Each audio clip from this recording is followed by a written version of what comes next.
However, Israel is often at war, not only from its physical neighbors, but also from the media and the world around it. About a year ago, when the riots on the Gazan border were at their peak, I opened my phone one evening to learn that I had been falsely accused by a Palestinian-American member of the IDF of having shot and purposely killed a Gazan medic. The post spread like wildfire, and within 24 hours was reposted over 150,000 times on Arab and Muslim networks, with posts calling for my death and offers of prize money. It was a very frightening time. Friends and family who had seen my photo on the news with the caption, "Rebecca the Sniper Killer," were worried about my safety. I received an innumerable amount of hate messages and threats, and although the police and the IR unit in the Army got involved, it took a very long time for the story to quiet down and the effects to recede. To this day, I receive hate mail and threats almost daily on social media. Within seconds, my face had become a symbol of propaganda, and I was pierced by the feeling of hate pointed directly towards me. Needless to say, I had had nothing to do with the medic's death.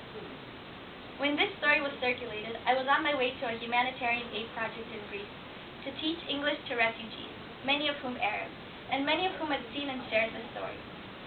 One of the refugees even accosted me, calling me a traitor, and getting into a fist fight with other refugees over my presence at the camp. For the first time, I saw how easily misinformation could turn to violence, and for the first time I realized the weight of responsibility of speaking the truth. And that is when I started to speak up about Israel.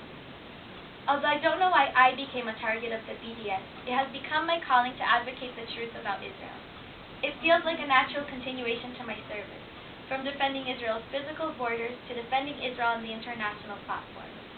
My face had become a symbol of hate and lies, and I was going to use my voice to spread truth and tolerance.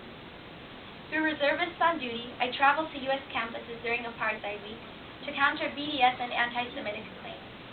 I have often come across the picture of Razan al-Najjar, the medic I was purported to have killed, painted on walls throughout campuses, symbolizing supposed Israeli war crimes. When I come across her picture, I share my story, and I explain how far the IDF goes to provide aid and safety to Gaza, something I take part in and know firsthand from my reserve duty. My message is one of tolerance, and each group that I meet I encourage to seek out the facts and the truth. The loss of life is always a tragedy, and in the IDF we do our utmost to protect each life, going beyond all possible measures to guarantee that lives are not lost for nothing. That is the ethical guiding behind every mission of the IDF.